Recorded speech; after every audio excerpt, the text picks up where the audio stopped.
मुंबई नागपूर प्रवासासाठी समृद्धी महामार्गाला प्रवाशांनी पसंती दिली आहे। प्रवासाचा वेळ वाचत असल्याने अनेक नागरिक या महामार्गावरून प्रवास करत असतात। दिवसेंदिवस ही संख्या वाढतच चालली आहे। समृद्धी महामार्गावरून प्रवास करणाऱ्या वाहनांच्या टोल वसुलीमधून महाराष्ट्र राज्य रस्ते विकास महामंडळाला एका महिन्यात तब्बल 90 कोटी रुपयांचा महसूल मिळालाय।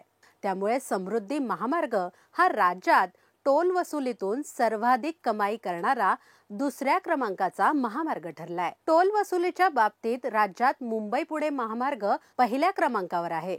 समृद्धी महामार्गावर सध्या कार आणि SUV वाहनांसाठी 1450 रुपये इतका एक वेळचा खर्च आहे, तर मुंबई पुणे एक्सप्रेसवेवर कारसाठी 320 रुपये टोल आकारला जातो।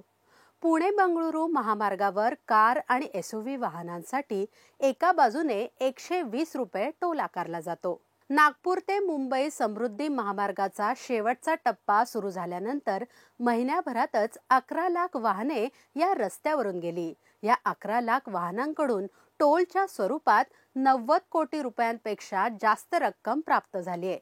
राज्यात टोल वसुलीत अव्वल असलेल्या मुंबई पुणे द्रुतगती महामार्गाद्वारे राज्याला टोलमधून महिन्याला 120 कोटी रुपयांपेक्षा जास्त कमाई होते, तर पुणे बंगळुरू महामार्ग राज्याला टोलमधून महिन्याला 61 कोटी रुपयांची कमाई करून देतो। समृद्धी महामार्ग बांधण्यासाठी 55,000 कोटी रुपयांचा खर्च आलाय। हा खर्च वसूल करण्यासाठी राज्याला किमान 40 वर्षांचा कालावधी लागू शकतो।